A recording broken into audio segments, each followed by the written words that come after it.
ನಮಸ್ಕಾರ. ಬೃಹತ್ ಜಾತಕಂ ವಿಶೇಷ ನೇರ ಪ್ರಸಾರ ಕಾರ್ಯಕ್ರಮಕ್ಕೆ ಸ್ವಾಗತ. ನಾನು ಅಂಕಿತಾ ಜೈನ್. ವೀಕ್ಷಕರೇ, ಇವತ್ತಿನ ವಿಶೇಷ ಕಾರ್ಯಕ್ರಮದಲ್ಲಿ ನಮ್ಮ ಜೊತೆ ಇದ್ದಾರೆ ಖ್ಯಾತ ಜ್ಯೋತಿಷಿ, ಧಾರ್ಮಿಕ ಚಿಂತಕರು ಶ್ರೀ ಆಚಾರ್ಯ ಗುರೂಜಿ ಅವರು. ಬನ್ನಿ ಹಾಗಾದರೆ ಕಾರ್ಯಕ್ರಮಕ್ಕೆ ಅವರನ್ನ ಸ್ವಾಗತ ಮಾಡೋಣ. ಕಾರ್ಯಕ್ರಮಕ್ಕೆ ಸ್ವಾಗತ ಗುರೂಜಿ. ನಮಸ್ತೆ. ಅಸ್ಮದ್ ಗುರುಭ್ಯೋ ನಮಃ. ಅಖಂಡ ಮಂಡಲಾಕಾರಂ ವ್ಯಾಪ್ತಂ ಜ್ಞಾನ ಚರಾಚರಂ ತತ್ಪದಂ ದರ್ಶಿತಂ ಜ್ಞಾನ ತಸ್ಮೈ ಶ್ರೀ ಗುರವೇ ನಮಃ.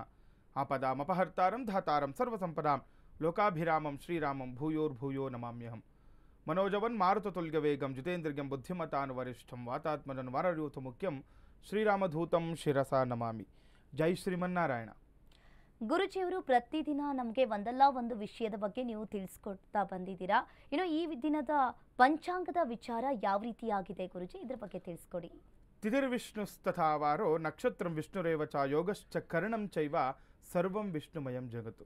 ತಿಥಿ, ವಾರ, ನಕ್ಷತ್ರ, ಯೋಗ ಮತ್ತು ಕರ್ಣಗಳನ್ನೇ ನಾವು ಪಂಚಾಂಗಗಳು ಅಂತ ಹೇಳುವಂಥದ್ದು. ಯಾರೆಲ್ಲ ಪ್ರಾತಃ ಕಾಲಗಳಲ್ಲಿ ಈ ಪಂಚಾಂಗಗಳನ್ನು ಸ್ಮರಣೆಯನ್ನು ಮಾಡ್ತಾರೆ, ಅಂದರೆ ಪಂಚಾಂಗ ನೆನೆಸ್ಕೊಳ್ಳೋದ್ರಿಂದ ಅಥವಾ ಪಂಚಾಂಗ ಪಠಣದಿಂದ ಅಥವಾ ಶ್ರವಣದಿಂದನೂ ಕೂಡ ನಮಗೆ ಅನೇಕ ಫಲಗಳು ಸಿಗುತ್ತೆ ಅಂತ ಹೇಳುತ್ತೆ ಶಾಸ್ತ್ರ. ಹಾಗಾಗಿ ಈ ದಿನದ ಪಂಚಾಂಗವನ್ನು ನೋಡೋಣ. ಈ ದಿನ ವಿಶ್ವವಸುನಾಮ ಸಂವತ್ಸರ, ದಕ್ಷಿಣಾಗಿನ ವರ್ಷ ಋತು ಶ್ರಾವಣ ಮಾಸ. ಶ್ರಾವಣ ಮಾಸದ ಕೃಷ್ಣ ಪಕ್ಷದಲ್ಲಿ ನಾವಿರುವಂಥದ್ದು. ಕೃಷ್ಣ ಪಕ್ಷ ತುಂಬ ವಿಶೇಷವಾಗಿರುವಂತಹ ದಿನ ಇವತ್ತು. ಪುಷ್ಯ ನಕ್ಷತ್ರ, ತ್ರಯೋದಶಿ ಗುರುವಾರ ಬಂದಿರುವಂಥದ್ದು. ಇನ್ನು ವ್ಯತಿಪಾತ ಯೋಗ, ವಣಿಜಕರಣವನ್ನು ಈ ಪಂಚಾಂಗಗಳಲ್ಲಿ ನಾವು ತಿಳ್ಕೊಳ್ಬೋದಾಗಿದೆ. ಇನ್ನು ಈ ದಿನದ ರಾಹುಕಾಲ, ಯಮಗಂಡ ಕಾಲಗಳನ್ನು ಕೂಡ ಅವಶ್ಯಕವಾಗಿ ತಿಳ್ಕೊಳ್ಬೇಕಾಗುತ್ತೆ. ನೋಡಿ, ಯಾವುದೇ ಒಂದು ಶುಭ ಕಾರ್ಯಗಳನ್ನಾಗಲಿ ಅಥವಾ ಶುಭ ಪ್ರಯಾಣಾದಿಗಳನ್ನಾಗಲಿ ನಾವು ಈ ರಾಹುಕಾಲಗಳಲ್ಲಿ ಮತ್ತು ಯಮಗಂಡ ಕಾಲಗಳಲ್ಲಿ ಪ್ರಾರಂಭ ಮಾಡಬಾರ್ದು ಅಂತ ಹೇಳುತ್ತೆ ಶಾಸ್ತ್ರ. ಹಾಗಾಗಿ ಈ ದಿನದ ರಾಹುಕಾಲವನ್ನು ನೋಡೋಣ. ಈ ದಿನ ಮಧ್ಯಾಹ್ನ 1:56 3 ಗಂಟೆ 30 ನಿಮಿಷದವರೆಗೆ ಇದನ್ನು ನಾವು ರಾಹುಕಾಲವನ್ನು ನೋಡ್ಬೋದು. ಇನ್ನು ಯಮಗಂಡ ಕಾಲವನ್ನು ನೋಡಿದಾಗ 6:08 7:42 ಈ ದಿನ ನಾವು ಯಮಗಂಡ ಕಾಲವನ್ನು ಕೂಡ ತಿಳ್ಕೊಳ್ಬೋದು. ಗುಳಿಕ ಕಾಲ 9:16 10:49 ಈ ದಿನ ಗುಳಿಕ ಕಾಲವನ್ನು ಕೂಡ ನಾವು ತಿಳ್ಕೊಳ್ಬೋದು. ಇನ್ನು ಬ್ರಾಹ್ಮಿ ಮುಹೂರ್ತ ತುಂಬ ಪ್ರಶಸ್ತವಾಗಿರುವಂತಹ, ತುಂಬ ವಿಶೇಷವಾಗಿರುವಂತಹ ಸಮಯ ಈ ಬ್ರಾಹ್ಮಿ ಮುಹೂರ್ತ ಅಂತ. ಯಾಕಂದರೆ ಮಕ್ಕಳಲ್ಲಿ ಏನಾದರೂ ವಿದ್ಯಾ ಆಸಕ್ತಿ ಕುಂಠಿತ ಆಗ್ತಾ ಇತ್ತು, ಯಾರು ಅಂದರೆ ಒಂದು ಎಜುಕೇಷನಲ್ಲಿ ಏನೋ ತೊಂದರೆ ಆಗ್ತಾ ಇತ್ತು, ಅದು ಓದಿರೋದು ತಲೆಯಲ್ಲಿ ನಿಲ್ತಾ ಇಲ್ಲ ಅಂತಂದರೆ ಈ ಒಂದು ಬ್ರಾಹ್ಮಿ ಮುಹೂರ್ತದಲ್ಲಿ ನೀವು ಅಭ್ಯಾಸಗಳನ್ನು ಮಾಡಿಕೊಂಡಾಗ ಅನುಕೂಲ ಆಗುವಂಥದ್ದು. ಯಾಕೆಂದರೆ ಈ ಒಂದು ಬ್ರಾಹ್ಮಿ ಮುಹೂರ್ತದಲ್ಲಿ ತುಂಬ ವಿಶೇಷವಾಗಿರುವಂತಹ ಪರಿಸರ ಇರೋದ್ರಿಂದ ಏನಾಗುತ್ತೆ, ತುಂಬ ಧನಾತ್ಮಕ ಚಿಂತನೆಗಳು ಹೆಚ್ಚಾಗುತ್ತೆ ಅಂತ. ಹಾಗಾಗಿ ಈ ದಿನದ ಬ್ರಾಹ್ಮಿ ಮುಹೂರ್ತವನ್ನು ನೋಡಿ. ಇದನ್ನು 4:36 5:26 ಬ್ರಾಹ್ಮಿ ಮುಹೂರ್ತವನ್ನು ನೋಡ್ಬೋದು. ಇನ್ನು ಸೂರ್ಯೋದಯ ಮತ್ತು ಸೂರ್ಯಾಸ್ತ ಬೆಳಗ್ಗೆ 6:08 ಸೂರ್ಯೋದಯವಾದರೆ ಸಂಜೆ ಸೂರ್ಯಾಸ್ತಮ 6:37 ಈ ದಿನ ಸೂರ್ಯ ಅಸ್ತಮವಾಗುವುದನ್ನು ಕೂಡ ನಾವು ನೋಡ್ಬೋದಾಗಿದೆ. ಗುರುಜಿಯವರು ಅದೇ ದಿನ ಈ ದಿನದ ದ್ವಾದಶ ರಾಶಿಗಳ ಫಲಾನುಫಲದ ಬಗ್ಗೆ ತಿಳಿಸ್ಕೊಡಿ ಗುರುಜಿ. ನೋಡಿ, ಈ ದಿನ ತುಂಬ ವಿಶೇಷವಾಗಿರುವಂತಹ ದಿನ. ಗುರುವಾರ ಪುಷ್ಯ ನಕ್ಷತ್ರ ಬಂದಿರುವಂಥದ್ದು. ಇದಕ್ಕೆ ನಾವು ಗುರುಪುಷ್ಯ ಯೋಗ ಅಂತ ಹೇಳ್ತೀವಿ. ಈ ದಿನದ ಧಾರ್ಮಿಕ ವಿಚಾರವಾಗಿ ನಾವು ಈ ಗುರುಪುಷ್ಯ ಯೋಗದ ಫಲಾನುಫಲಗಳು ತಿಳಿಸ್ತಾ ಇದ್ದೀರಿ. ಮತ್ತು ಇದನ್ನು ಏನೆಲ್ಲ ಸಂಕಲ್ಪಗಳನ್ನು ಮಾಡ್ಕೊಂಡ್ರೆ ಅನುಕೂಲಗಳಾಗುತ್ತೆ ಅಂತ. ತುಂಬ ವಿಶೇಷವಾಗಿರುವಂತಹ ಯೋಗಗಳಲ್ಲಿ ಇದೊಂದು ತುಂಬ ಪ್ರಮುಖವಾಗಿರುವಂತಹ ಯೋಗ ಗುರುಪುಷ್ಯ ಯೋಗ ಅಂತ. ಈ ಗುರುಪುಷ್ಯ ಯೋಗದ ಬಗ್ಗೆ ಇದನ್ನು ನಾನು ನಿಮಗೆ ಸಂಪೂರ್ಣವಾಗಿ ತಿಳಿಸ್ಕೊಡ್ತೇನೆ. ಅದಕ್ಕೂ ಮುಂಚೆ ದ್ವಾದಶ ರಾಶಿಗಳು: ಮೇಷ, ವೃಷಭ, ಮಿಥುನ, ಕಟಕ, ಸಿಂಹ, ಕನ್ಯಾ, ತುಲ, ವೃಶ್ಚಿಕ, ಧನಸ್ಸು, ಮಕರ, ಕುಂಭ ಮತ್ತು ಮೀನರಾಶಿ. ಈ 12 ರಾಶಿಗಳನ್ನೇ ನಾವು ದ್ವಾದಶ ರಾಶಿಗಳು ಅಂತ ಹೇಳುವಂಥದ್ದು. ಇದನ್ನು ಗುರುವಾರ ಆಗಿರೋದ್ರಿಂದ ಪೂಜ್ಯಾಯ ರಾಘವೇಂದ್ರಾಗ ಸತ್ಯ ಧರ್ಮಋತಾಗ ಚ ಭಜತಾಂ ಕಲ್ಪವೃಕ್ಷಾಗ ನಮತಾಂ ಕಾಮಧೇವನೇ ಗುರುರಾಯರನ್ನು ಪ್ರಾರ್ಥನೆ ಮಾಡ್ಕೊಳ್ತಾ ದಿನವನ್ನು ಪ್ರಾರಂಭ ಮಾಡೋಣ. ಪ್ರಥಮ ರಾಶಿ ಮೇಷರಾಶಿಯವರಿಗೆ ನೋಡುವಂಥದ್ದು. ಈ ದಿನ ಮೇಷರಾಶಿಯವರಿಗೆ ಕೆಲಸದ ಸ್ಥಳದಲ್ಲಿ ಬದಲಾವಣೆ ಸಾಧ್ಯತೆ ಇದೆ ಅಂತ ಹೇಳ್ತೇವೆ. ನೋಡಿ, ಯಾರೆಲ್ಲ ಮೇಷರಾಶಿಗಳಿದ್ರೆ ಸ್ವಲ್ಪ ಗಮನದಲ್ಲಿ ಇಟ್ಕೊಳ್ಬೇಕು. ನೀವೆಲ್ಲೋ ಒಂದು ಹತ್ರ ಕೆಲಸ ಕಾರ್ಯ ಮಾಡ್ತಾ ಇರ್ತೀರಲ್ಲೋ ಅಲ್ಲಿ ಒಂದು ಕೆಲಸ ಸ್ಥಳದಲ್ಲಿ ಸ್ವಲ್ಪ ಬದಲಾವಣೆ ನಿರೀಕ್ಷೆ ನೀವು ಇದೆ ಅಂತ. ಇನ್ನೂ ಒಂದು ಬದಲಾವಣೆ ಆಗುತ್ತೆ. ಕೆಲವರು ಇಷ್ಟ ಇಲ್ದಲೆ ಕೆಲವೊಬ್ಬರು ಕೆಲಸ ಮಾಡ್ತಾ ಇರ್ತೀರ ಅಥವಾ ಕಷ್ಟಪಟ್ಟು ಕೆಲಸ ಕಾರ್ಯಗಳು ಮಾಡ್ಕೊಳ್ತಾ ಇರ್ತೀರ. ಬದಲಾವಣೆ ಏನಾದರೂ ಕೆಲವೊಬ್ಬರು ನಿರೀಕ್ಷೆಯಲ್ಲಿ ಇದ್ರು ಅಂದರೆ ಬದಲಾವಣೆ ಸಾಧ್ಯತೆ ಕೂಡ ಹೆಚ್ಚಾಗಿರುತ್ತೆ. ಅದ್ರ ಕಡೆ ಸ್ವಲ್ಪ ಚಿಂತನೆಗಳನ್ನು ಇದನ್ನು ಮಾಡ್ಕೊಳ್ಬೇಕು. ವ್ಯವಹಾರದಲ್ಲಿ ಉತ್ತಮ ಅಭಿವೃದ್ಧಿ ಅಂತ ಕೂಡ ಹೇಳ್ತಾ ಇದೆ.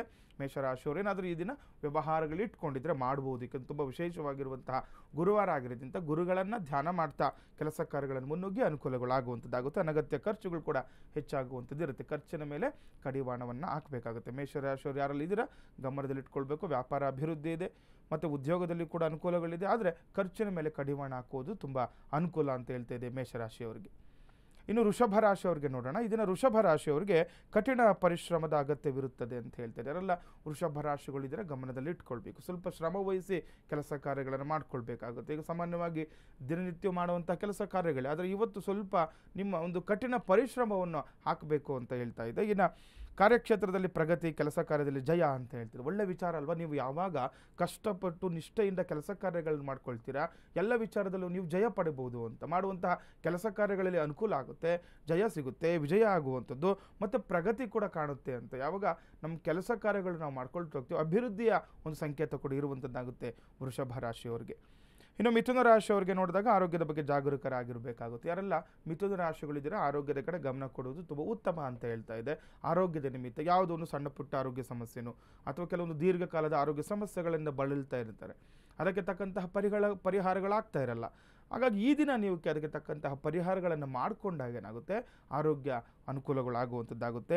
ಇನ್ನು ಕುಟುಂಬದಲ್ಲಿ ಧಾರ್ಮಿಕ ಕಾರ್ಯಗಳು ಕೂಡ ನಡೆಯುತ್ತೆ. ಮಿಥುನ ರಾಶಿಯವರಿಗೆ ಶುಭಪ್ರದವಾಗಿರುವಂತಹ ದಿನ, ಯಾವುದೋ ಒಂದು ಪೂಜೆ ಪುನಸ್ಕಾರಗಳು ನಡೆಯುವಂತಹ ಶುಭ ದಿನ ಅಂತ ಹೇಳ್ಬೋದು. ಇವತ್ತು ಯಾವುದೋ ಸತ್ಯನಾರಾಯಣ ಪೂಜೆಗಳು ಮಾಡುವಂಥದ್ದು ಅಥವಾ ನಿಮಗೆ ಬೇಕಾಗಿರುವಂಥ ಯಾವುದೋ ಒಂದು ಶುಭ ಕಾರ್ಯಗಳು, ಕುಲದೇವತೆಯ ಆರಾಧನೆಗಳು ಆಗ್ಬೋದು, ಗುರುವಾರ ಆಗಿರೋದ್ರಿಂದ ಗುರುಗಳ ಒಂದು ಆರಾಧನೆ ಮಾಡ್ಕೊಳ್ಳುವಂಥದ್ದಾಗೋದು. ಯಾಕಂದರೆ ತುಂಬ ವಿಶೇಷವಾಗಿರುವಂಥ ದಿನ ಆಗಿರೋದ್ರಿಂದ ನೀವು ಪೂಜೆ ಪುನಸ್ಕಾರಗಳಲ್ಲಿ ನಿಮ್ಮನ್ನು ನೀವು ತೊಡಗಿಸ್ಕೊಂಡಾಗ ಏನಾಗುತ್ತೆ, ಮುಂದಿನ ದಿನಗಳಲ್ಲಿ ಅಭಿವೃದ್ಧಿಗಳನ್ನು ಕಾಣ್ಬೋದು ಮಿಥುನ ರಾಶಿಯವರು. ಇನ್ನು ಕಟಕ ರಾಶಿಯವ್ರಿಗೆ ನೋಡಿದಾಗ ಮಾನಸಿಕವಾಗಿ ನೆಮ್ಮದಿಯನ್ನು ಕಾಣ್ತೀರಾ ಅಂತ ಹೇಳ್ತಾ ನೋಡಿ. ಯಾರಿಗೋ ಕಟಕ ರಾಶಿಯವ್ರು ಯಾರೆಲ್ಲ ಇದ್ದೀರಾ, ಸ್ವಲ್ಪ ತಿಳ್ಕೊಳ್ಬೇಕು. ಕೆಲವೊಂದು ಯಾವುದೋ ಒಂದು ವಿಚಾರಕ್ಕೆ ಮನಸ್ಸಲ್ಲಿ ತುಂಬ ಆ ಒಂದು ದುಗುಡ ಇರುತ್ತೆ, ಏನೋ ಒಂದು ತೊಂದರೆಗಳು ಆಗ್ತಿರುತ್ತೆ, ಮಾನಸಿಕ ನೆಮ್ಮದಿ ಕಳೆದೋಗ್ಬಿಟ್ಟಿರುವಂಥದ್ದಾಗುತ್ತೆ. ಇದನ್ನೆಲ್ಲ ಕೂಡ ಈ ದಿನ ನೀವು ನೆಮ್ಮದಿ ಪಡ್ಕೊಳ್ಳಲಿಕ್ಕೆ ಶುಭಪ್ರದವಾಗಿರುವಂತಹ ದಿನ.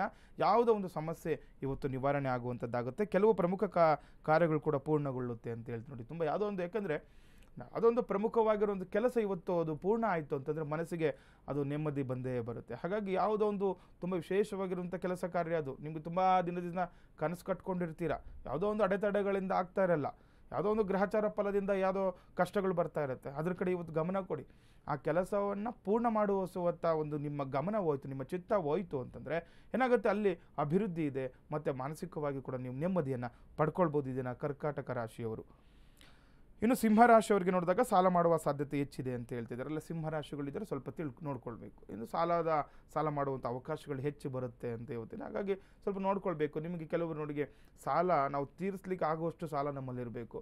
ಸುಮ್ಮನೆ ಅಗಾಧವಾದ ಸಾಲ ಮಾಡಿಕೊಂಡು ಯಾವುದೋ ಒಂದು ವಿಚಾರಕ್ಕೋಸ್ಕರ ಸಾಲವನ್ನು ಮಾಡಿಕೊಂಡ್ರೆ ಅದರಿಂದ ಕೆಲವೊಂದು ಅನಾನುಕೂಲನೇ. ಸಾಲ ಮಾಡೋದು ಇದು ಒಳ್ಳೆ ವಿಚಾರನೇ ಅಲ್ಲ ಇದು. ಹಾಗಾಗಿ ಸ್ವಲ್ಪ ನೋಡಿಕೊಂಡು ಈ ದಿನವನ್ನು ನೀವು ಸಾಲದ ವಿಚಾರವಾಗಿ ಇದು ಮಾಡಬೇಕು. ಇನ್ನು ವಿದೇಶ ಸಂಬಂಧಪಟ್ಟ ವ್ಯವಹಾರಗಳಲ್ಲಿ ಅಭಿವೃದ್ಧಿ ನೋಡಿದ್ರೆ ಸಿಂಹರಾಶಿಗಳಿದ್ದೀರಾ, ಗಮನದಲ್ಲಿಟ್ಕೊಳ್ಳಿ. ಹಣಕಾಸು ವಿಚಾರದಲ್ಲಿ ಸ್ವಲ್ಪ ಕಷ್ಟ ಆದರೂ ಕೂಡ ಕೆಲವೊಂದು ವಿದೇಶಕ್ಕೆ ಸಂಬಂಧಪಟ್ಟಂತಹ ವಿಚಾರಗಳಲ್ಲಿ ಅಭಿವೃದ್ಧಿ ಅಂತ ಹೇಳ್ತೇನೆ. ಕೆಲವೊಂದು ವಿದೇಶಕ್ಕೆ ಹೋಗುವಂಥದ್ದು ಅಥವಾ ಅಲ್ಲಿ ಏನೋ ಒಂದು ವ್ಯಾಪಾರ ಮಾಡಬೇಕು ಅಂತ ಅಂದ್ಕೊಳ್ತಿರ್ತೀರ, ಯಾವುದೋ ಒಂದು ಉದ್ಯೋಗ ನಿಮಿತ್ತ ನೋಡ್ತಾ ಇರ್ತೀರ.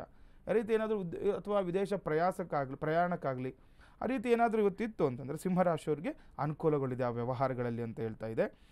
ಇನ್ನು ಕನ್ಯಾ ರಾಶಿಯವರಿಗೆ ನೋಡಿದಾಗ ಲೇವಾದೇವಿ ವ್ಯವಹಾರದಲ್ಲಿ ನಿರೀಕ್ಷೆ ಧನಲಾಭ ಅಂತ ಹೇಳ್ತಾ ಇದೆ. ಇದು ಅಂದರೆ ಕೊಂಡ್ಕೊಳ್ಳುವಂಥದ್ದು ಅಥವಾ ಕೊಡುವಂಥದ್ದು, ಏನೋ ಲೇವಾದೇವಿ ವ್ಯವಹಾರಗಳನ್ನ ಯಾರು ಮಾಡ್ತಾ ಇರ್ತೀರಾ ಆಗ ಆಕಸ್ಮಿಕ ಧನಲಾಭ ಅಂತಲೂ ಕೂಡ ಇವತ್ತು ಧನಾಗಮನದ ನಿರೀಕ್ಷೆ ನೀವು ಇದು ಮಾಡ್ಬೋದು. ಇನ್ನು ಉದ್ಯೋಗದಲ್ಲಿ ಬದಲಾವಣೆಯ ಸಾಧ್ಯತೆ ಕೂಡ ಇದೆ ಅಂತ ಹೇಳ್ತೀರಿ. ಕನ್ಯಾ ರಾಶಿಗಳಿಗೂ ಕೂಡ ಇವತ್ತು ಉದ್ಯೋಗ ನಿಮಿತ್ತ ಏನಾದರೂ ಉದ್ಯೋಗ ಸ್ಥಳದಲ್ಲಿ ನಿಮಗೆ ಇಷ್ಟ ಇಲ್ಲ, ಕೆಲಸ ಮಾಡಲಿಕ್ಕೆ ಆಗ್ತಾ ಇಲ್ಲ ಅಂತಂದರೆ ಬದಲಾವಣೆ ಮಾಡ್ಕೊಳ್ಬೋದು. ಬದಲಾವಣೆಗೆ ಶುಭ ದಿನ ಅಂತ ಹೇಳ್ತಾ ಇದ್ದೀವಿ ಇವತ್ತು ಕನ್ಯಾ ರಾಶಿಯವರಿಗೆ.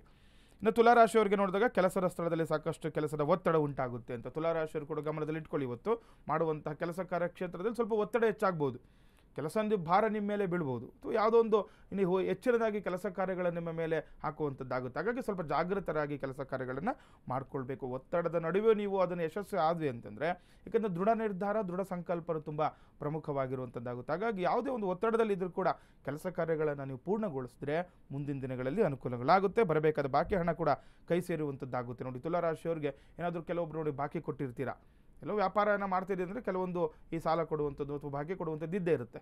ಆ ಬಾಕಿ ಇರುವ ಹಣ ಬಂದು ಕೈ ಸೇರುವಂಥ ನಿರೀಕ್ಷೆ ಕೊಟ್ಟಿದ್ದೀರ ಮಾಡ್ಬೋದು ತುಲಾರಾಶಿಯವರಿಗೆ. ಇನ್ನು ವೃಶ್ಚಿಕ ರಾಶಿಯವರಿಗೆ ನೋಡಿದಾಗ ಹಳೆಯ ಸ್ನೇಹಿತರ ಸಹಾಯದಿಂದ ಉದ್ಯೋಗ ಪ್ರಾಪ್ತಿ ಅಂತ ಹೇಳ್ತೇನೆ. ನೋಡಿ, ಯಾರಲ್ಲೂ ವೃಶ್ಚಿಕ ರಾಶಿಯವರು ಉದ್ಯೋಗಕ್ಕೋಸ್ಕರ ನೋಡ್ತಾ ಇರ್ತೀರಾ, ಎಲ್ಲೊಂದು ಕೆಲಸ ಕಾರ್ಯ ನೋಡ್ತಾ ಇರ್ತೀರಾ, ಹೊಸದಾಗಿ ಯಾವುದೋ ಒಂದು ಏನೋ ಪ್ರಾರಂಭ ಮಾಡಬೇಕು ಅಂದ್ಕೊಳ್ತಾ ಇರ್ತೀರಾ. ನಿಮ್ಮ ಸ್ನೇಹಿತರಿಂದ ನೋಡಿ, ಅದೊಂದು ಹಳೆಯ ಸ್ನೇಹಿತರಿಂದ ಈ ಕೆಲಸಗಳಿಗೆ ಅನುಕೂಲ ಅಂತ ಹೇಳ್ತಾ ಇದೆ. ಯಾಕಂದರೆ ನೀವೊಂದು ಕೆಲಸ ಬಿಟ್ಟಿರ್ತೀರಲ್ಲೋ, ಮನೇಲಿ ಇರ್ತೀರಾ, ಏನೋ ಒಂದು ಕೆಲಸ ನೋಡ್ತಾ ಇರ್ತೀರಾ, ನಿಮ್ಮ ಸ್ನೇಹಿತರೊಟ್ಟಿಗೆ ಮಾತನಾಡುವಾಗ ಅದಕ್ಕೋಸ್ಕರ ನೋಡಿ ಯಾವಾಗಲೂ ಈ ಚರ್ಚೆ ಮಾಡುವಾಗ ಈ ಕೆಲಸದ ನಿಮಿತ್ತರು ಕೆಲವೊಂದು ಮಾತಾಡಬೇಕಾಗುತ್ತೆ. ಈಗ ಹಳೆಯ ಸ್ನೇಹಿತರಿಗೆ ಗೊತ್ತಿರುತ್ತೆ ನೀವು ಏನು ಕೆಲಸ ಮಾಡ್ತಾ ಇರ್ಬೋದು ಅಥವಾ ನಿಮಗೆ ಇದನ್ನೆಲ್ಲ ಅನುಕೂಲಗಳಾಗಬೇಕು ಅಂತ. ಅದರಿಂದ ಹಳೆಯ ಸ್ನೇಹಿತರಿಂದ ಇವತ್ತು ಕೆಲಸದ ವಿಚಾರದಲ್ಲಿ ನಿಮಗೆ ಅನುಕೂಲ ಅಂತ ಹೇಳ್ತಾ ಇದೆ. ಆದಾಯದಲ್ಲಿ ಅಡೆತಡೆಗಳು ಉಂಟಾಗುವ ಸಾಧ್ಯತೆ ಕೂಡ ಹೆಚ್ಚಾಗಿದೆ. ವೃಶ್ಚಿಕ ರಾಶಿಯವರು ಗಮನದಲ್ಲಿ ಇಟ್ಕೊಳ್ಬೇಕು. ಎರಡು ಮನಸ್ಸು ಇರುತ್ತೆ, ಕೆಲಸದ ನಿಮಿತ್ತ ಆಗಲಿ ಅಥವಾ ಆದಾಯದಲ್ಲಿ ಕೂಡ ಎರಡೆರಡು ಥರ ಯೋಚನೆ ಮಾಡ್ತಾ ಇರ್ತೀರಾ. ಹಾಗಾಗಿ ಸ್ವಲ್ಪ ಜಾಗ್ರತೆ ವಹಿಸಬೇಕು. ಇವತ್ತು ಆದಾಯದಲ್ಲಿ ಕೂಡ ಅಡೆತಡೆ ಉಂಟಾಗುವಂಥ ಸಾಧ್ಯತೆ ಇದೆ, ಎಚ್ಚರಿಕೆಯಿಂದ ಇರಬೇಕಾಗುತ್ತೆ ವೃಶ್ಚಿಕ ರಾಶಿಯವರು. ಇನ್ನು ಧನುರಾಶಿಯವರಿಗೆ ನೋಡಿದಾಗ ಈ ದಿನ ಹಣ ಹೆಚ್ಚು ಖರ್ಚಾಗುವ ಸಾಧ್ಯತೆ ಇದೆ ಅಂತ ಹೇಳ್ತಾ ಇದ್ದೆ. ನೋಡಿ, ಧನುಸ್ಸು ರಾಶಿಯವರಿಗೂ ಕೂಡ ಹಣದ ವಿಚಾರವಾಗಿ ಹಣ ಹೆಚ್ಚು ಖರ್ಚು ಅಂತ ಜಾತಕ ಫಲದಲ್ಲಿದ್ದಾಗ ನೀವು ಖರ್ಚು ಮಾಡುವಂಥದ್ದಲ್ಲ. ಏನು ಮಾಡಬೇಕು, ಹಣವನ್ನು ನೀವು ಒಂದು ಸಂರಕ್ಷಣೆ ಮಾಡುವಂಥ ನೋಡಬೇಕು. ಹಣ ಇದೆಯಾ ನೋಡೋದ್ರೆ ಕ್ರೋಢೀಕರಿಸಬೇಕು. ಅದನ್ನು ಹಣ ಇದೆ ಅಂತೇಳಿ ಖರ್ಚು ಮಾಡಬಾರ್ದು. ಜಾತಕ ಫಲದಲ್ಲಿ ಇದೆ, ಯಾವುದೋ ಒಂದು ಒಂದು ಐಷಾರಾಮಿ ವಸ್ತುಗಳು ತೆಗೆದುಕೊಳ್ಳಿಕ್ಕೋ ಅಥವಾ ಯಾವ ಮನೋರಂಜನೆಗೋಸ್ಕರ ಹಣ ವ್ಯರ್ಥ ಅಂತ ಇರೋದ್ರಿಂದ ಏನು ಮಾಡಬೇಕು, ಜಾಗೃತರಾಗಿರಬೇಕು. ಹಣವನ್ನು ಸಂರಕ್ಷಣೆ ಮಾಡುವಂಥದ್ದು, ಹಣ ಇಟ್ಕೊಳ್ಳುವತ್ತ ನೋಡಿ, ಹಣ ಖರ್ಚು ಮಾಡುವತ್ತ ಗಮನವನ್ನು ಕೊಡಬಾರ್ದು. ದಿನ ಪೂರ್ತಿ ಸಮಯ ವ್ಯರ್ಥ ಮಾಡ್ತೀರಾ ಅಂತ ಹೇಳ್ತಾ ಇದ್ದೆ ನೋಡಿ. ಇವತ್ತು ಸುಮ್ಮನೆ ದಿನ ಕಳೀತೀರಾ ಕಾಲ, ಯಾಕೆಂದರೆ ಕೆಲವೊಬ್ರಿಗೆ ಏನು ಕೆಲಸ ಕಾರ್ಯ ಮಾಡಲಿಕ್ಕೆ ಮನಸ್ಸು ಕೂಡ ಬರ್ತಾ ಇರಲ್ಲ. ಆ ರೀತಿ ಏನಾದ್ರಾಗಿ ಅದರಿಂದ ದಿನವನ್ನು ಒಂದು ಸಮಯವನ್ನು ಕೂಡ ವ್ಯರ್ಥ ಮಾಡ್ತೀರಾ ಅಂತ ಹೇಳ್ತೀರಿ. ಹಿತೈಷಿಗಳಿಂದ ಕೂಡ ಬೆಂಬಲ ಸಿಗುತ್ತೆ ನೋಡಿ. ಯಾವುದಾದ್ರೂ ಕೆಲಸ ಕಾರ್ಯ ಮಾಡಿ, ಅವಾಗೇನಾಗುತ್ತೆ, ನಿಮ್ಮ ಹಿತೈಷಿಗಳಿಂದ ಬೆಂಬಲ ಸಿಗುವಂಥದ್ದಾಗುತ್ತೆ. ಮನೆಯಲ್ಲೇ ಇದ್ದರೆ ಯಾವ ಕೆಲಸಗಳು ಕೂಡ ಆಗಲ್ಲ, ಸಮಯ ಕೂಡ ವ್ಯರ್ಥ ಆಗುವಂಥದ್ದಾಗುತ್ತೆ ಧನುರಾಶಿಯವರಿಗೆ. ಇನ್ನು ಮಕರ ರಾಶಿಯವರಿಗೆ ನೋಡಿದಾಗ ಸಂಗ್ರಹವಾದ ಸಂಪತ್ತು ಹೆಚ್ಚಾಗುತ್ತದೆ ಅಂತ ಹೇಳ್ತಾ ಇದ್ದೆ ನೋಡಿ. ಮಕರ ರಾಶಿಯವರಿಗೆ ಶುಭಪ್ರದವಾಗಿರುವಂಥ ದಿನ. ಕೆಲವರು ತುಂಬ ಕಷ್ಟಪಟ್ಟು ವ್ಯವಹಾರಗಳನ್ನು ಮಾಡಿ, ವ್ಯಾಪಾರಗಳನ್ನು ಮಾಡಿ, ಅಥವಾ ಎಲ್ಲೋ ದುಡಿದು ಹಣವನ್ನು ಸಂಗ್ರಹ ಮಾಡಿರ್ತೀರ, ಅಭಿವೃದ್ಧಿ ಆಗುವಂಥದ್ದಾಗುತ್ತೆ ನೋಡಿ ಇವತ್ತು ನಿಮಗೆ. ಇನ್ನು ವಿವಾಹಕ್ಕೆ ಅಡೆತಡೆಗಳು ಉಂಟಾಗುವ ಸಾಧ್ಯತೆ ಇದೆ. ಮಕರ ರಾಶಿಯವರು ಗಮನದಲ್ಲಿ ಇಟ್ಕೊಳ್ಬೇಕು. ವಿವಾಹದ ನಿಮಿತ್ತ ಯಾರಾದರೂ ಮದುವೆಗೆ ನೋಡ್ತಾ ಇದ್ದರೆ, ಶ್ರಾವಣ ಮಾಸ ಆಗಿರೋದ್ರಿಂದ ಕೆಲವರು ಮದುವೆ ವಿಚಾರಗಳು ಸ್ವಲ್ಪ ಬೇಗ ನಡೀತಾ ಇರ್ತೀವೆಲ್ಲ ಈ ಒಂದು ಕಾಲದಲ್ಲಿ. ಯಾವುದೋ ಒಂದು ಅಡೆತಡೆಗಳು ಆಗ್ಬೋದು, ಹೆಚ್ಚಿನ ಜಾಗ್ರತೆ ವಹಿಸುವುದು ಸೂಕ್ತ ಮಕರ ರಾಶಿಯವರಿಗೆ.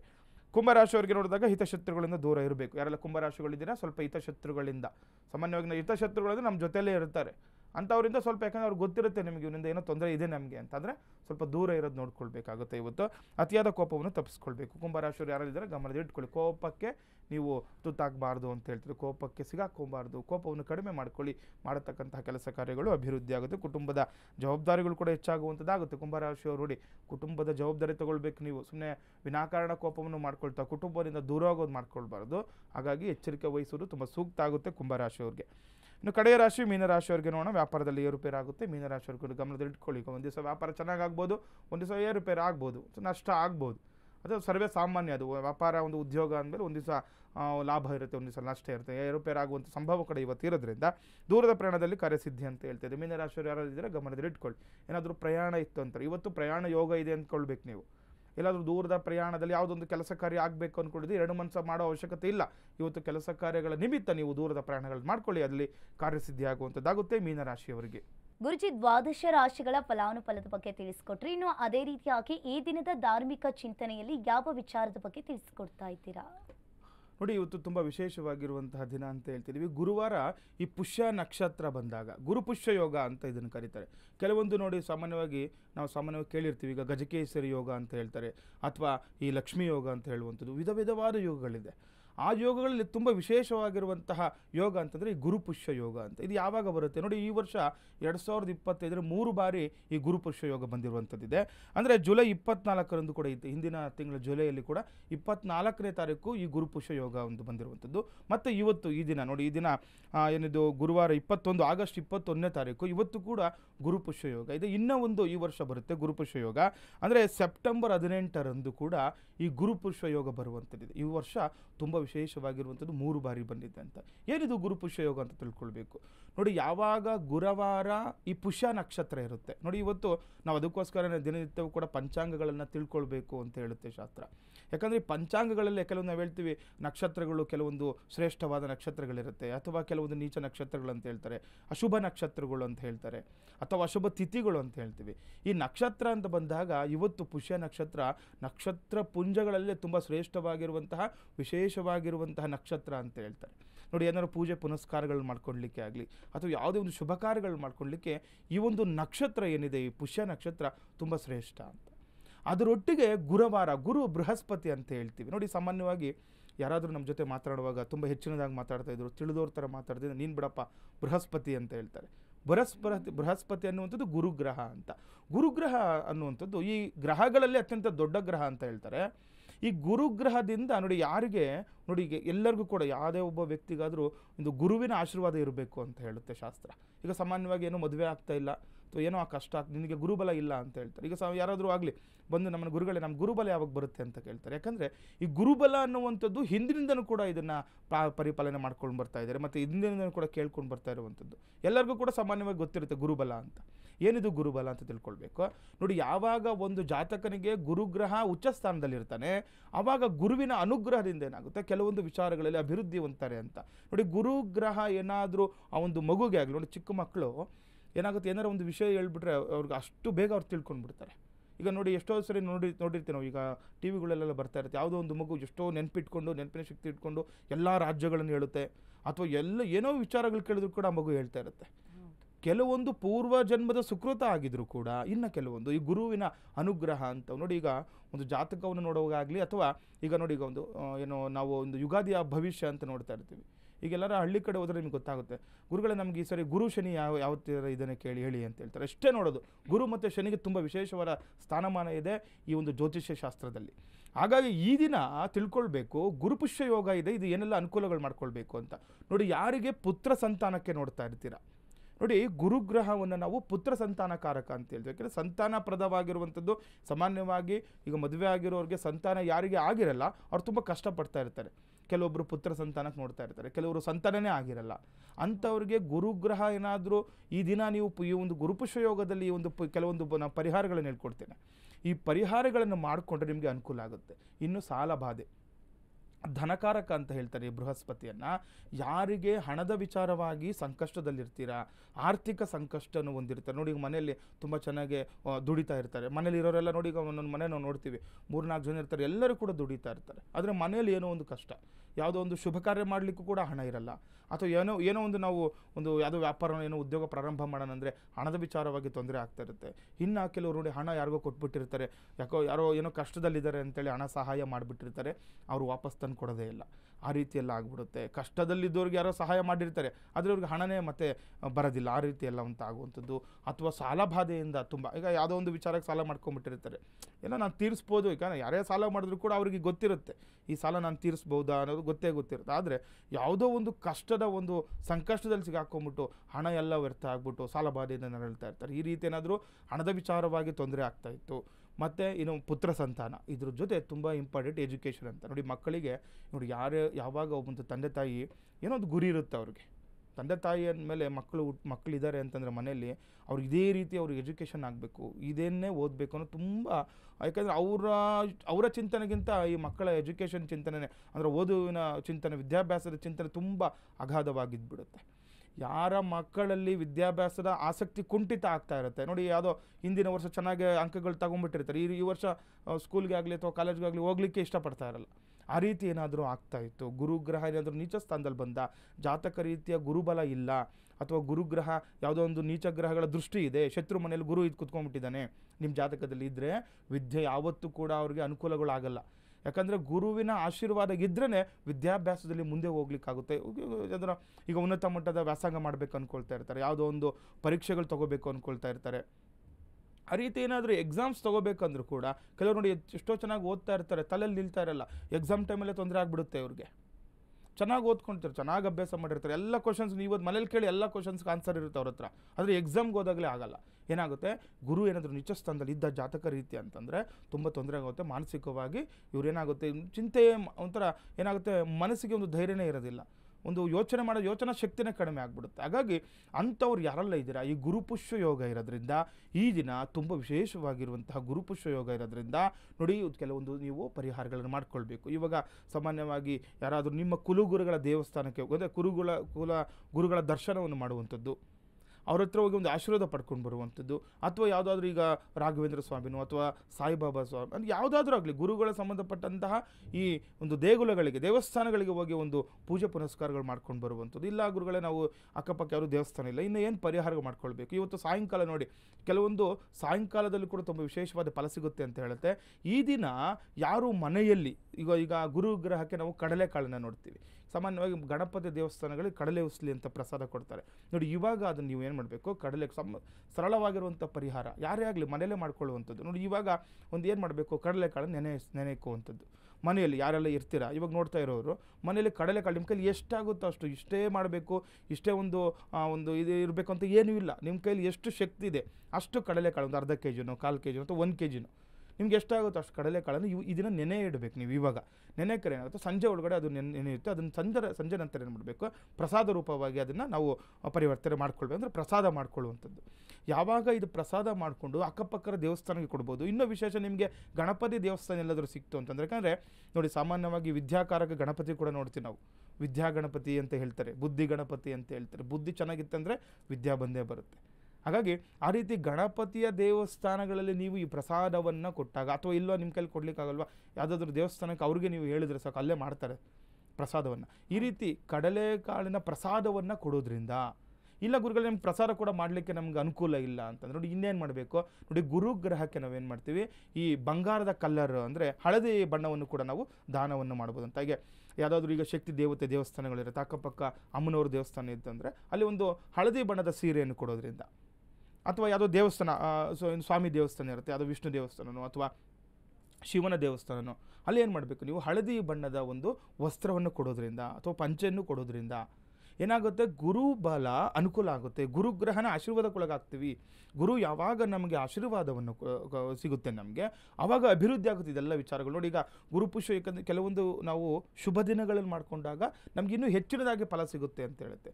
ಆ ಶುಭ ದಿನ ಇವತ್ತು ಗುರುಪುಷ್ಯ ಯೋಗ ಇರುವಂಥದ್ದು. ಒಂದು ಸಂಕಲ್ಪವನ್ನು ಮಾಡ್ಕೊಳ್ಳಿ ಮನೆಯಲ್ಲಿ, ಯಾರಾದರೂ ಆಗಲಿ ಒಂದು ಸಂಕಲ್ಪವನ್ನು ಮಾಡ್ಕೊಳ್ತಾ ಈ ದಿನ ಈ ಒಂದು ದಾನ ನೋಡಿ, ಈಗ ಒಂದು ಕಡಲೆಕಾಳನ್ನು ದಾನ ಕೂಡ ಮಾಡ್ಬೋದು. ಇಲ್ಲ ಗುರುಗಳೇ ನಾವು ಮನೇಲಿ ನಮಗೆ ಮಾಡಲಿಕ್ಕಾಗಲ್ಲ, ಪ್ರಸಾದ ಮಾಡಲಿಕ್ಕೆ ನಮ್ಗೆ ಅನುಕೂಲ ಇಲ್ಲ ಅಂತವರು ಈ ಕಡಲೆಕಾಳನ್ನು ತೊಗೊಂಡ್ಬಂದು ಅದರಲ್ಲಿ ಈಗ ಹಳದಿ ವಸ್ತ್ರ, ನಾನು ಹೇಳಿದೆ ಈಗ ಗುರುವಿಗೆ ನಾವು ಹಳದಿ ವಸ್ತ್ರವನ್ನು ನೋಡ್ತೀವಿ, ಹಳದಿ ವಸ್ತ್ರದಲ್ಲಿ ಇಟ್ಟು ಕೆಲವೊಂದು ಈಗ ನಾವು ಗಂಟು ಕಟ್ಟೋದು ನೋಡ್ತೀವಿ, ನಾವು ಎಲ್ಲಾದರೂ ಒಂದು ಅರಕೆ ಮಾಡ್ಕೊಂಡಾಗ ಅದನ್ನು ಗಂಟು ಕಟ್ತಾರೆ. ಆ ರೀತಿ ಇದ್ದಾಗ ನೀವು ಈ ಗಂಟು ಕಟ್ಕೊಂಡು ಅದಕ್ಕೆ ಒಂದು ಪೂಜೆ ಪುನಸ್ಕಾರಗಳು ಮಾಡಿ ದಾನವನ್ನು ಮಾಡಿದಾಗ ನಿಮಗೆ ಗುರುಪುಷ್ಯ ಯೋಗಕ್ಕೆ ನೀವು ಅನುಕೂಲಗಳಾಗುತ್ತೆ ಅಂತ. ಗುರುಜಿ, ಇದ್ರ ಬಗ್ಗೆ ಮತ್ತಷ್ಟು ಮಾತನಾಡೋಣ. ಒಬ್ರು ಕೂಡ ಕರೆ ಮಾಡಿದ್ದಾರೆ, ಬನ್ನಿ ಹಾಗಾದ್ರೆ ಅವರನ್ನ ಮಾತನಾಡಿಸೋಣ. ಹಲೋ. ಹಲೋ, ನಮಸ್ಕಾರ ಮೇಡಮ್. ನಮಸ್ತೆ, ಯಾರ ಬಗ್ಗೆ ಕೇಳಬೇಕಿತ್ತು? ಮಗಳ ಬಗ್ಗೆ, ತುಮಕೂರಿಂದ ಮಾತಾಡ್ತಿರೋದು. ಯಾರ ಬಗ್ಗೆ ಕೇಳಬೇಕಿತ್ತು? ಮಗಳ ಬಗ್ಗೆ. ಹುಟ್ಟಿದ ದಿನಾಂಕ ಹಾಗೂ ಸಮಯ, ಹುಟ್ಟಿದ ಊರು ತಿಳಿಸ್ಕೊಡಿ. 11/2. ಓಕೆ. 94. 4:25 ಸಾಯಂಕಾಲ, ತುಮಕೂರು. ಓಕೆ, ಗುರುಜಿ ಇದ್ದಾರೆ, ಮಾತನಾಡಿ, ನಿಮ್ಮ ಪ್ರಶ್ನೆಯನ್ನ ಕೇಳಿ. ಹಲೋ, ನಮಸ್ತೆ. ಏನು ಪ್ರಶ್ನೆ ಇತ್ತು? ನಮಸ್ಕಾರ ಸರ್. ನನ್ನ ಮಗಳದು ಮದುವೆ ವಿಳಂಬ ಆಗ್ತಾ ಇದೆ ಸರ್. ಓಕೆ, ಶತಭಿಷ ನಕ್ಷತ್ರ, ಕುಂಭರಾಶಿ, ಕುಜದೋಷ ಅಂತ ಅಲ್ಲ, ಗಂಡು ಒಪ್ಕೊಂಡೋದಾರ ಬತ್ತಿಯಿಂದ ತಿರ್ಗಾ ಬರಲ್ಲ. ಓಕೆ, ಒಂದ್ಸರಿ ಈಗ ನಿಮ್ಮ ಜಾತಕವನ್ನು ನೋಡಿದಾಗ ಈಗ ಏನಾಗುತ್ತೆ ಗೊತ್ತಾ, ಸಾಮಾನ್ಯವಾಗಿ ಎಲ್ಲರೂ ಕೂಡ ಹೇಳ್ತಾರೆ ಈ ಕುಜದೋಷ ಅಂತ. ಈಗ ಒಂದು ಸಾಮಾನ್ಯವಾಗಿ ಈಗ ಸರಳವಾಗಿ ನೋಡಿದಾಗ ಮಗಳಿಗೆ ಈಗ ಶತಭಿಷ ನಕ್ಷತ್ರ ಕುಂಭರಾಶಿ ಆಗಿರೋದ್ರಿಂದ ಈಗ ಈ ಒಂದು ಜಾತಕ ರೀತಿಯ ಕುಜದೋಷ ಇದೆ ಅಂತ ಹೇಳ್ತಾ ಇದೆ. ಹಾಗಾಗಿ ಈಗ ಒಂದ್ಸರಿ ಒಂದು ಕೆಲಸ ಮಾಡಬೇಕು, ಈ ಮಗುವಿಗೆ ಕುಜದೋಷಕ್ಕೆ ಸಂಬಂಧಪಟ್ಟಂತ ಪರಿಹಾರಗಳನ್ನು ಮಾಡ್ಕೊಳ್ಬೇಕು. ಇಲ್ಲ ಗುರುಗಳೇ ನಾವು ಪರಿಹಾರ ಕೂಡ ಆಗಿದೆ, ನಾವು ಮಾಡಿದೀವಿ, ಅದರಲ್ಲೂ ನಮ್ಗೆ ಅನುಕೂಲಗಳು ಆಗ್ತಾ ಇಲ್ಲ ಅಂತಂದ್ರೆ ನೀವು ಜಾಸ್ತಿ ಏನು ಚಿಂತೆ ಮಾಡೋ ಅವಶ್ಯಕತೆ ಇಲ್ಲ. ನೋಡಿ, ಲಗ್ನದಿಂದ ಸಪ್ತಮದಲ್ಲಿ ಕುಜಗ್ರಹ ನಿಮಗೆ ಇರೋದ್ರಿಂದ, ನೋಡಿ ಕುಜ ನೀಚ ಸ್ಥಾನದಲ್ಲಿ ಇರೋದ್ರಿಂದ ನೀವೇನು ಜಾಸ್ತಿ ತಲೆ ಕೆಡಿಸ್ಕೊಳ್ಬೇಡಿ. ನೋಡಿ ಈಗ ಶ್ರಾವಣ ಮಾಸ ಇದೆ. ಈ ಶ್ರಾವಣ ಮಾಸದಲ್ಲಿ ಏನಾದರೂ ಅವಕಾಶಗಳು ನಿಮ್ಗೆ ಇತ್ತು ಅಂತಂದರೆ ಒಂದ್ಸರಿ ನೀವು ಕಾಳಹಸ್ತ್ರಿಗೆ ಹೋಗಿ ಬರಬೇಕಾಗುತ್ತೆ. ಕಾಳಹಸ್ತ್ರಿಗೆ ಹೋಗಿ ಅಲ್ಲಿ ಪೂಜೆ, ರಾಹು ಕಾಲದಲ್ಲಿ ಪೂಜೆ ಮಾಡ್ತಾರೆ, ಅದು ಶುಕ್ಲ ಪಕ್ಷದಲ್ಲೇ ಹೋಗ್ಬೇಕು. ನೋಡಿ ಇವಾಗ ಕೃಷ್ಣ ಪಕ್ಷ ನಡೀತಾ ಇದೆ, ಈಗ ಅಮಾವಾಸ್ಯೆ ನಂತರ ಶುಕ್ಲ ಪಕ್ಷ ಪ್ರಾರಂಭ ಆಗುತ್ತೆ. ಈ ಶುಕ್ಲ ಪಕ್ಷ 15 ದಿನಗಳ ಕಾಲ ಇರುತ್ತೆ. ಈ 15 ದಿನಗಳ ಕಾಲ ನೀವು ಯಾವತ್ತಾದರೂ ಆಗಲಿ ಒಂದು ಶುಕ್ಲ ಪಕ್ಷದಲ್ಲಿ ರಾಹು ಕಾಲದಲ್ಲಿ ಅಲ್ಲಿ ಒಂದ್ಸರಿ ಪೂಜೆ ಮಾಡಿಸ್ಕೊಂಬನ್ನಿ. ರಾಹು ಕಾಲ ಪೂಜೆ ಅಂತ ಮಾಡ್ತಾರೆ, ಯಾಕಂದರೆ ಸಪ್ತಮದಲ್ಲಿ ಕುಜಗ್ರಹ ಇದೆ ಮತ್ತು ಕುಜದೋಷ ಕೂಡ ನಿಮ್ಗೆ ಇರೋದ್ರಿಂದ ಕೆಲವೊಂದು ಮದುವೆ ವಿಚಾರದಲ್ಲಿ ತೊಂದರೆ ಆಗ್ತಾ ಇರುತ್ತೆ. ಒಪ್ಕೊಂಡು ಹೋಗಿರೋರು ಇದಾಗಲ್ಲ, ಮತ್ತು ನಿಮ್ಮ ಮಗಳಿಗೆ ಇಷ್ಟ ಆಗ್ತಾ ಇರಲ್ಲ, ಅಥವಾ ಏನಾದರೂ ಒಂದು ತೊಂದರೆ ಬಂದೇ ಬರುತ್ತೆ. ಹಾಗಾಗಿ ಸಪ್ತಮದಲ್ಲಿ ಸೂರ್ಯ ಕೂಡ ಇರೋದ್ರಿಂದ ತುಂಬ ಚೆನ್ನಾಗಿದೆ, ಒಳ್ಳೆ ನಿಮಗೆ ಈ ಗೌರ್ಮೆಂಟ್ ಕೆಲಸದಲ್ಲಿರುವಂತಹ ಒಂದು ಹುಡುಗ ಸಿಗುವಂಥದ್ದು ಕೂಡ ಇದೆ, ಯೋಗ ಇದೆ. ಹಾಗಾಗಿ ಆ ಯೋಗ ಸಿಗಬೇಕಂದ್ರೆ ಕೆಲವೊಂದು ಈ ಒಂದು ಪರಿಹಾರಗಳನ್ನು ಮಾಡ್ಕೊಳ್ಬೇಕು. ನೀವು ಈ ಕುಜನಿಗೆ ಸಂಬಂಧಪಟ್ಟಂತಹ ಅಲ್ಲಿಗೆ ಹೋಗ್ಬಿಟ್ಟು ಬಂದು ಒಂದು ಕುಜಗೆ ಸಂಬಂಧಪಟ್ಟ ಸರಳ ಪರಿಹಾರಗಳನ್ನು ಮನೇಲಿ ಮಾಡ್ಕೊಳ್ಬೇಕು. ಕುಜಶಾಂತಿಯನ್ನು ಮಾಡಿಸ್ಕೊಳ್ಳಿ, ಅನುಕೂಲ ಆಗುತ್ತೆ. ಮದುವೆ ವಿಚಾರದ ಒಳ್ಳೆಯ ಒಂದು ಹುಡುಗ ಸಿಗುವಂಥದ್ದು ಕೂಡ ಆಗುತ್ತೆ ನಿಮಗೆ. ಕರೆ ಮಾಡಿದ್ದಕ್ಕೆ ಧನ್ಯವಾದಗಳು. ಗುರುಜಿ, ನಾವು ಧಾರ್ಮಿಕ ಚಿಂತನೆಗಳ ಬಗ್ಗೆ ಮಾತನಾಡ್ತಾ ಇದ್ವಿ.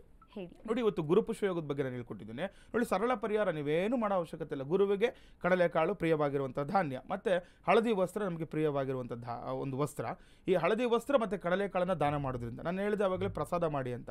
ಇಲ್ಲ ಗುರುಗಳೇ, ಪ್ರಸಾದ ಮಾಡಲಿಕ್ಕೆ ನಮ್ಗೆ ಗೊತ್ತಿಲ್ಲ, ಆಗಲ್ಲ ಅನ್ನೋರು ಏನು ಜಾಸ್ತಿ ತಲೆ ಕೆಡಿಸ್ಕೊಳ್ಳೋ ಅವಶ್ಯಕತೆ ಇಲ್ಲ, ಚಿಂತೆ ಮಾಡೋ ಅವಶ್ಯಕತೆ ಇಲ್ಲ. ಯಾರಾದರೂ ಬ್ರಾಹ್ಮಣರಿಗಿದ್ದರೆ ಬ್ರಾಹ್ಮಣರಿಗೆ ಒಂದು ವಸ್ತ್ರ, ಒಂದು ಹಳೆ ಪಂಚದಾನ ಮಾಡೋದು, ಅಥವಾ ಯಾರಾದರೂ ಮಕ್ಕಳಿಗೆ ಒಂದು ಹಳದಿ ಒಂದು ಬಣ್ಣದ ಒಂದು ವಸ್ತ್ರವನ್ನು ಕೊಡಿಸೋದ್ರಿಂದ, ಅಥವಾ ನಿಮ್ಗೆ ಏನೇ ಆಗಲಿ, ನಿಮ್ಗೆ ಏನು ಹಳದಿ ಒಂದು ಬಣ್ಣದ ಒಂದು ಯಾವುದೋ ಗಿಫ್ಟ್ಸ್ ಕೊಡೋದ್ರಿಂದ ಕೂಡ ಅನುಕೂಲ ಆಗುತ್ತೆ. ನೋಡಿ, ಯಾವುದು ಬರೀ ವಸ್ತ್ರನೇ ಅಷ್ಟೇ ಅಲ್ಲ, ಯಾರಿಗೆ ಉಪಯೋಗಕ್ಕೆ ಬರುತ್ತೆ ಅಂಥ ವಸ್ತುಗಳನ್ನು, ಹಳದಿ ಬಣ್ಣದಲ್ಲಿರುವ ವಸ್ತುಗಳನ್ನು ದಾನ ಮಾಡಿ ಅನುಕೂಲ ಆಗುವಂಥದ್ದಾಗುತ್ತೆ. ಇನ್ನು ಈ ಕಡಲೆಕಾಳನ್ನು ಅದೀಗ ಪ್ರಸಾದ ಮಾಡೋ ಅವಶ್ಯಕತೆ ಇಲ್ಲ. ಈಗ ನೆನೆಸಿ ನಮಗೆ ನಾವು ಪ್ರಸಾದ ಮಾಡಲಿಕ್ಕೆ ಆಗಲ್ಲ ಅನ್ನೋರು ಆ ಕಡಲೆಕಾಳನ್ನು ತಂದಿಟ್ಟು ಮನೆಯಲ್ಲಿ ಒಂದು ಪೂಜೆ ಮಾಡಿ ಆ ಸಂಕಲ್ಪ ಮಾಡಬೇಕು. ಯಾರಿಗೆ ಅನುಕೂಲಗಳಾಗಬೇಕು, ಪುತ್ರ ಸಂತಾನ ಆಗಲಿ, ಅಥವಾ ಹಣದ ವಿಚಾರ ಆಗಲಿ, ಅಥವಾ ಎಜುಕೇಷನ್ ವಿಚಾರದಲ್ಲಿ ಆಗಲಿ, ಯಾವುದರಲ್ಲಿ ನಿಮ್ಗೆ ತೊಂದರೆ ಇದೆ ಅದನ್ನು ಒಂದು ಸಂಕಲ್ಪ ಮಾಡಿ ನಿಮ್ಮ ಹೆಸರು ಹೇಳ್ತಾ ಅದನ್ನಿಟ್ಟು ಯಾವುದೋ ಒಂದು ಬ್ರಾಹ್ಮಣರಿಗೋ ದೇವಸ್ಥಾನಕ್ಕೋ ದಾನ ಮಾಡಿ. ಇಷ್ಟು ಮಾಡಿದ್ರೆ ಸಾಕು. ಗುರುಪುಷ್ಯ ಯೋಗ ಇರೋದ್ರಿಂದ ಸಾಯಂಕಾಲ ಈ ದಿನ ತುಂಬ ವಿಶೇಷವಾದ ಫಲಗಳನ್ನು ಪಡ್ಕೊಳ್ಬೋದು. ಗುರುವಿನ ಅನುಗ್ರಹವನ್ನು ಕೂಡ ನೀವು ಈ ದಿನ ಪಡ್ಕೊಳ್ಬೋದಾಗಿದೆ. ಗುರುಜಿ, ಇವತ್ತಿನ ವಿಶೇಷ ನೇರ ಪ್ರಸಾರ ಕಾರ್ಯಕ್ರಮದಲ್ಲಿ ಸಾಕಷ್ಟು ಮಾಹಿತಿಯನ್ನು ತಿಳಿಸ್ಕೊಟ್ರಿ, ಧನ್ಯವಾದಗಳು. ಲೋಕ ಸಮಸ್ತ ಸುಖಿನೋ ಭವಂತು, ಸಮಸ್ತ ಸನ್ಮಂಗಲಾನಿ ಭವಂತು. ಶ್ರೀಮತೇ ರಾಮಾನುಜಾಯ ನಮಃ.